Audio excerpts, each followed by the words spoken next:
Bienvenidos una vez más a Paradigmas. Hoy tocaremos un tema muy interesante acerca de las escrituras, su vigencia, su transliteración, si ésta sigue acomodada a algunos hombres, si es la misma persona quien adapta las escrituras a su conveniencia. En muchas ocasiones vemos que las escrituras se ha convertido en algo muy redituable para muchos, pero en esta ocasión veremos si la Biblia ha sido manipulada por el hombre o es la transliteración del mismo espíritu, tal vez queriendo hablar a diferentes culturas. Para este tema me gustaría presentar a dos personas importantes que han estado en este programa con anterioridad, y el primero de ellos es Óscar Alonso. Bienvenido, Óscar. Muchísimas gracias por la oportunidad, por la invitación. A tu público, muchísimas gracias. Y pues sí, como mencionas, es un tema muy importante y creo que es uno de los problemas que más nos están atacando en la actualidad. La manipulación, siento yo, no creo viene de la transcripción o de la transliteración de la palabra, sino en la interpretación, en la forma en la que nosotros expresamos o queremos interpretar el mensaje y comunicarlo. Creo que a partir de ahí se manipula la palabra. También presentar a Sara, que ha estado con nosotros en programas anteriores. Bienvenida, Sara Mejía. Muchas gracias, Audi. Gracias por la oportunidad de estar otra vez en el programa y sobre todo compartir este espacio con Óscar y aprender a través de sus opiniones y generar también, hablar de este tema que tal vez es importante. Hablamos, ya para iniciar con este tema, de la vigencia de la misma. ¿La palabra tiene vigencia? ¿Ya caducó? ¿Sigue activa? Óscar. Yo creo que sí, sigue vigente. La palabra de Dios no caduca. La palabra de Dios no depende de absolutamente nada.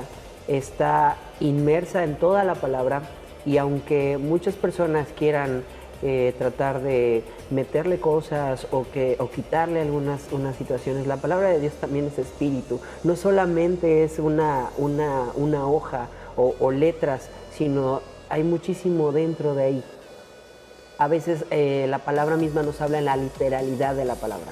Es decir, si yo en un momento de aflicción leo tal vez sé valiente, sé fuerte, estoy contigo, puede ser que redarguya en mi corazón y que me haga sentir muy bien en la literalidad de la palabra.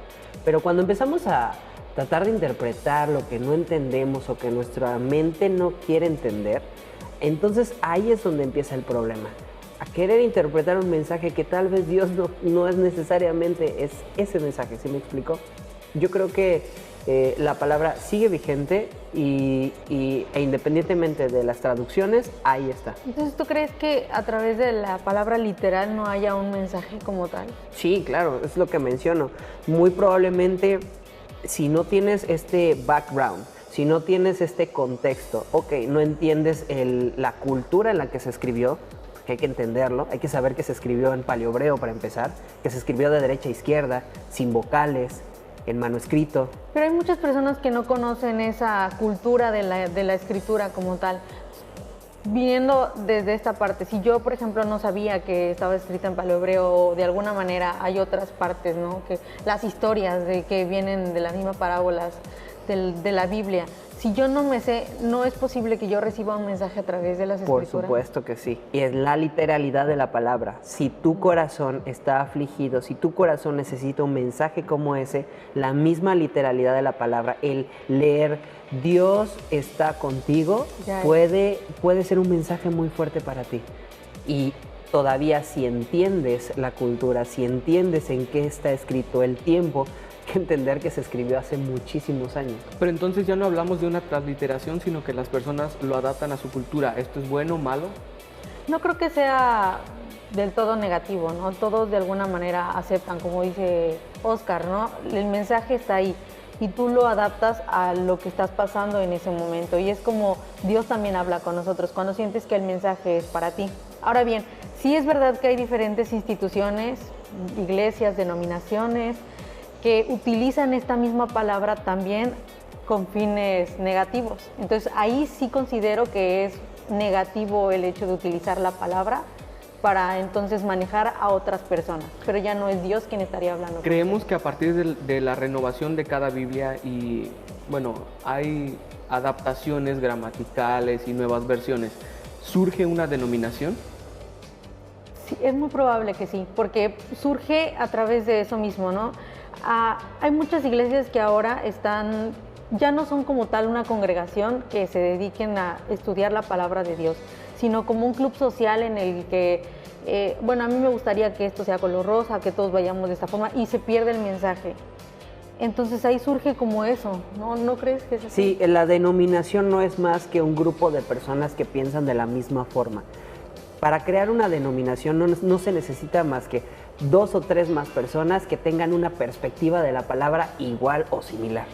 Entonces, a partir de ahí empezamos a segregar a la gente dentro del grupo de creyentes. Hay otros grupos muy pequeños de creyentes que piensan que el Shabbat no se debe guardar, por ejemplo. Pero si hablamos del Evangelio de Yeshua, cuando viene Yeshua hace el cambio de una interpretación de las Escrituras en el que nos dice, ya no quiero que tú seas tan religioso, sino necesito que te enfoques en la relación con el Padre, con el estar bien con Él y no tanto con el hecho de presumir que tienes conocimiento sobre las Escrituras, porque si vemos bien con Yeshua, Él, en lugar de felicitar a los fariseos y a los grandes maestros de la ley, fueron los más regañados durante su visita, ¿no es así?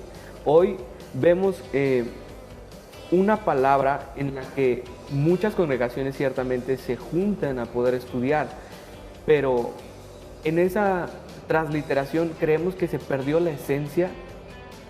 ¿Por qué? Sí, cuando utilizas la palabra para seguir una serie de normas, es decir, Yeshua lo que dijo es, no hagamos religiones, necesitamos que la palabra se transforme en una forma de vivir.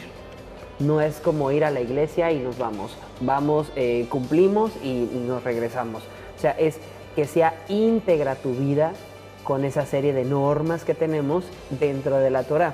Cuando empezamos a delimitar esto sí, esto no, esto sí es posible, esto no es posible, esto sí lo practicamos, esto no lo practicamos, empezamos a legalizar como tal la palabra, ahí es donde empezamos a caer en eso. Creo que tiene que ver también, perdón, ¿sí? Que cuando una persona o cuando algo te dice, oye, no puedes hacer esto, te congestionas a ti mismo y dices, oh my God, entonces no lo puedo hacer. Surge precisamente eso con Pero también hablamos de las grandes imprentas que hacen eso. Con cada versión es una venta muy redituable para cada uno. Claro. Pero no solamente las imprentas, sino que el mismo hombre ha sacado dinero de las mismas escrituras. Regresamos con este tema en Paradigmas.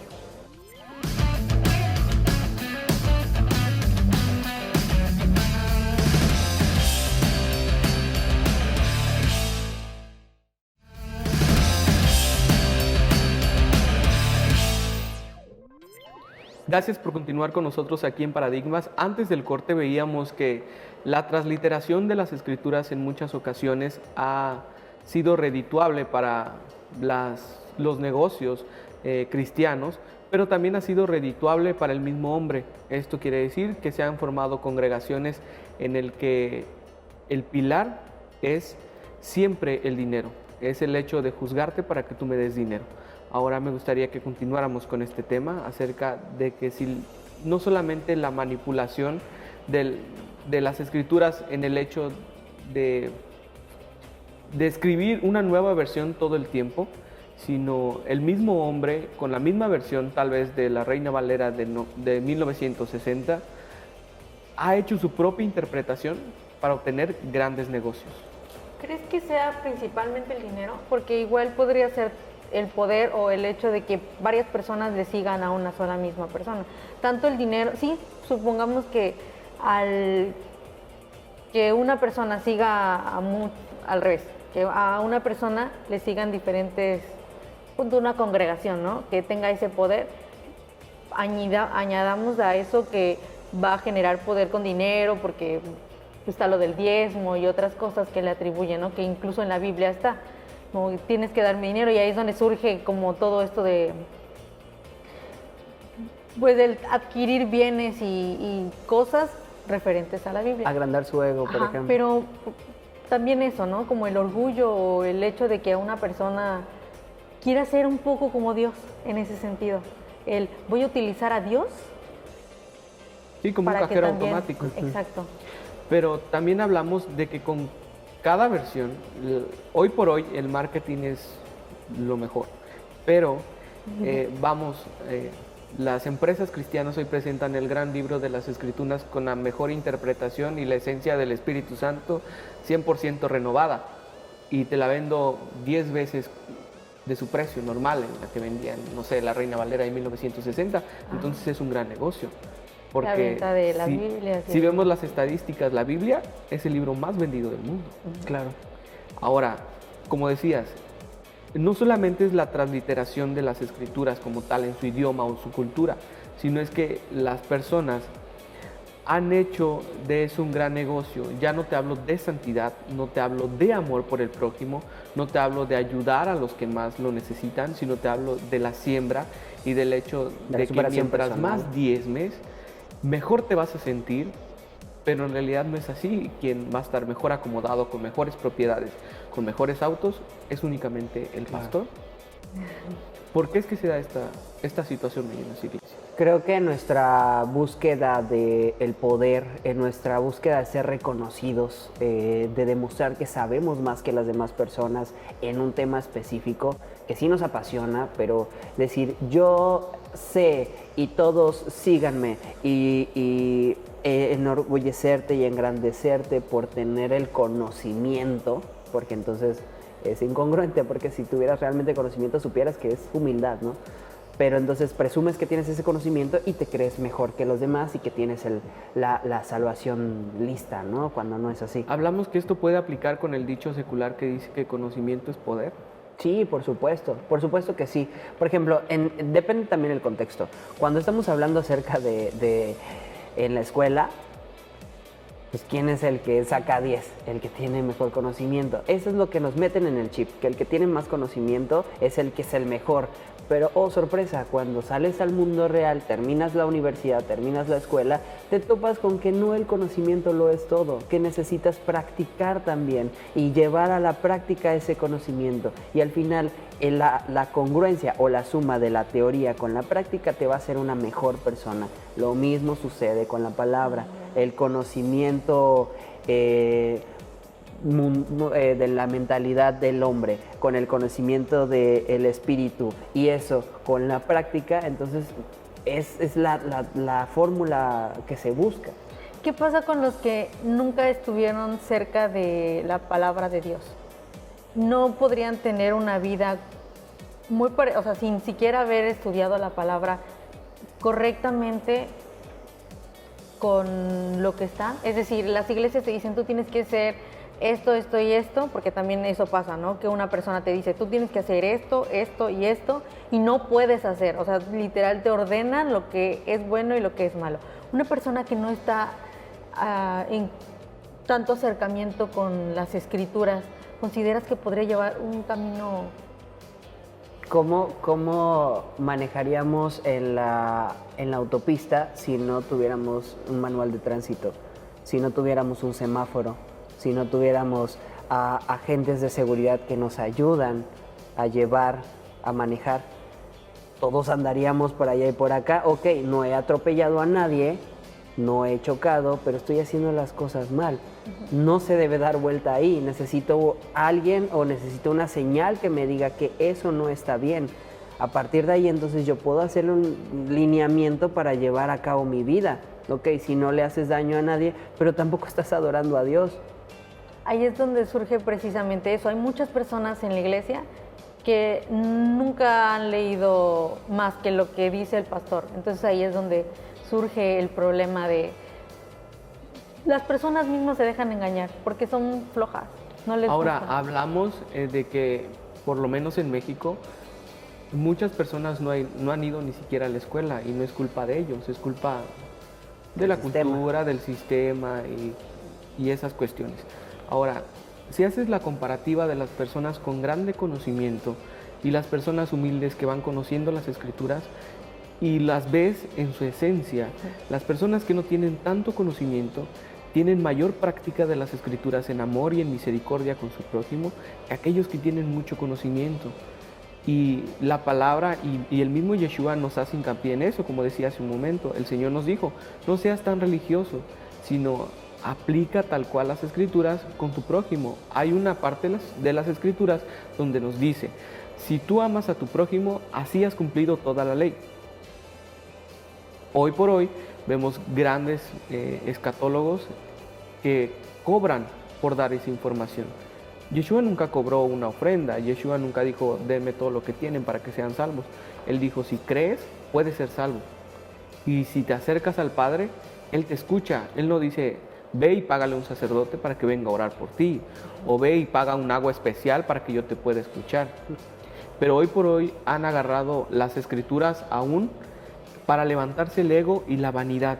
¿Qué pasa con esas personas? Porque no solamente es la cultura, la transliteración y la manipulación de las escrituras, sino el hecho de yo tengo conocimiento, tú no sabes nada y tienes por eso que callar y aceptar todo lo que yo diga.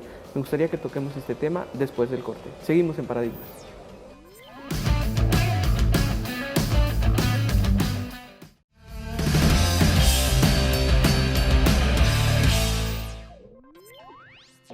Continuamos aquí en Paradigmas. Antes del corte tocábamos el tema de la manipulación de las escrituras, el hecho de que muchos han aplicado la palabra para poder juzgar a su prójimo. Sin embargo, el principio de las escrituras dice que necesitamos estar llenos nosotros para poder ofrecer algo a nuestro prójimo. ¿Esto es cierto, Oscar? Sí, definitivamente cuando utilizamos un versículo descontextualizado y lo utilizamos a nuestra propia conveniencia para generar ingresos, para generar poder, como mencionaba Sara hace un momento, el simple hecho de tergiversar la palabra para un bien propio, estamos manipulando la palabra. A veces queremos dar clases de motivación personal o de superación o de tú puedes, sé emprendedor, sé valiente porque Dios cree en ti y todo esto. Y utilizamos estos versículos de el Señor es mi pastor, pero no entendemos por qué lo escribe David. O sea, cuando utilizamos y empezamos a usarlo a nuestra conveniencia, ahí es donde se manipula la palabra, creo yo. Es como el dar consejos, pero no aplicarlos. ¿Sabes? A eso íbamos, que hoy puede que las escrituras se estén dando mal también, no solamente es una interpretación de un autor, sino el hecho de que hoy las escrituras, yo tengo el conocimiento es poder, por lo cual yo tengo el derecho de decirte lo que tú tienes que hacer, pero esa palabra nunca aplica en mí. Muy cierto. También tiene que ver con las diferentes versiones que se generen de la misma Biblia, ¿no crees? Pues es que, mira, si hablamos, por ejemplo, de diferentes denominaciones, vemos que, no sé, hoy dicen, tal vez el Shabbat no lo respetan, se ha cambiado el domingo. Han habido ciertas cosas que el ser humano dice, bueno, está mal, sí, pero son 10 mandamientos. Y hablamos de no codiciarás, amarás al Señor tu Dios con todo tu corazón, amarás a tu prójimo. La palabra dice que no hay pecado pequeño.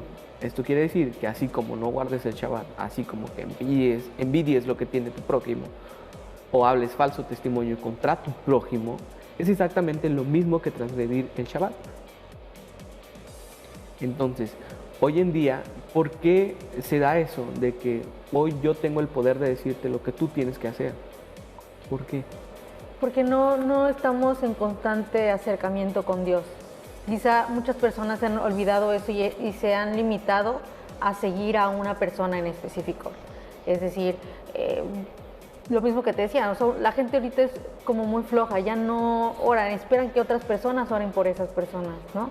Y no buscan acercarse a Dios. Regresamos como al yo espero que el proclamar algo, ¿no? Que yo le platicaba a Oscar en algún momento, el declarar algo, el decir yo voy a estar sana mañana, y él me decía, no, es que no puedes ordenarle, tienes que aceptar lo que el Espíritu Santo tiene para tu vida. Pero ahí hay un acercamiento, ¿sabes? Yo hablando con el Espíritu Santo, no espero que alguien más venga y ore por mí, que sí está bien, ¿no? El tener que pensar en el prójimo y decir, yo voy a orar por ti, porque mientras más hablemos y aboguemos y le pidamos a Dios por tu salud, va a salir algo bien, ¿no? Sin embargo, no siempre es como uno espera. Pero está el acercamiento con Dios, el que tú vayas y el que tú ores y el que tú tengas el acercamiento, el que tú apliques lo que sabes de la palabra día con día y no esperar a que una persona te diga, no lo puedes hacer. Somos borregos entonces. Cierto. Somos borregos siguiendo a una persona que cree que tiene todo el conocimiento y nosotros ponemos en él toda nuestra fe. ¿Y por qué pasa esta situación? Pues porque no leíste que hay una parte en la palabra que dice que el único mediador es Jesús. Entonces no puedes decirle al Padre que ore por ti, al pastor que ore por ti. Dice que la palabra pastor aparece en la palabra. O sea, ¿cómo vas a saber ese tipo de cosas de que el único mediador es tú y Jesús para llegar al Padre si no lees la Escritura? Bueno, ¿Pasaba? el hecho de que no se mencione el pastor, hagamos el apunte, que hay una parte de las Escrituras donde ciertamente dice, sí, someteos unos a otros a vuestros pastores, los cuales han sido puestos por Dios. Ahí nada más es ese comentario. Es que, por ejemplo, hay diferentes iglesias que manejan tú tienes un problema y dicen, llévalo a consulta profética. Y en ese mismo Hoy momento... se venden aguas también. Ajá, es que hay como muchas cosas que también se ven anormales en ese sentido, ¿no? Que tú llegas y le dices que tengo este problema y en ese mismo momento te dan la respuesta de Dios. No sé qué tan verídico sea. Yo considero que Dios trabaja de diferente forma en mi vida particularmente. Yo sé que cuando yo tengo un conflicto, algún problema, oro y quizá la respuesta no me venga en ese momento, ¿no? Que lo estoy solicitando. Pero al transcurso de los días mi aptitud y las cosas se van manejando de diferente forma porque ya puse a disposición de mí y porque Dios también está trabajando conmigo. Hay diferentes congregaciones o diferentes lugares en donde no se maneja de esa forma. Tú vas y pides una consulta profética y ya te lo solucionan. Y ahí es donde empieza a acercarse la gente de, ya le solucionaron su problema. Pero hablamos de que las Escrituras hablan que el principio para que el Señor pueda obrar en tu vida es la misericordia, y no la misericordia del hombre, sino la misericordia del Padre. Porque no es cuando yo quiera, como yo quiera y en el momento que yo quiera, sino es si el Señor tiene misericordia de mi padecer, el Señor actuará en mi vida. Por lo cual dice la Escritura que yo lo que tengo que pedir es que el Señor aumente mi fe para poder cruzar esa prueba y no decirle, sáname ahora. También estoy muy de acuerdo contigo, ¿no? Porque hay cosas, yo por ejemplo en mi vida y en la vida que me relaciona con toda mi familia he tenido diferentes pruebas, pero a ninguna de ellas me he arrepentido, porque de cada una de esos conflictos que he tenido he aprendido muchísimo, ¿no? Y creo que a través de eso también trabaja Dios con nosotros, porque no les da pruebas Dios a alguien que no las sepa manejar o que no las va a poder manejar. Entonces nos creemos todavía más fuertes y de eso se trata. Creo que el hecho de que hayan muchas versiones es porque el hombre lo ha querido adaptar. Si nos damos cuenta, en conclusión, es porque el hombre ha buscado sentirse cómodo con la forma en que está escrita, la forma en que se adapta a su cultura, las cosas que evaden en esa palabra, el hecho de que te dejo hacer ciertas cosas en esta Biblia, entonces me compro esta para poder hacer lo que yo quiera. Creo que la esencia principal es poder vivir en comunión con el Padre. Dice la Escritura que sin ayuno y oración todo lo que nosotros hagamos es en vano, porque no hay interpretación por medio del Espíritu Santo y todo nuestro conocimiento está vacío. Nuestro programa ha terminado. Muchísimas gracias por habernos acompañado, Oscar y Sara, y a usted también que estuvo con nosotros durante media hora. Esperemos que en el siguiente programa también nos pueda acompañar aquí en Paradigmas. Nos vemos hasta la próxima.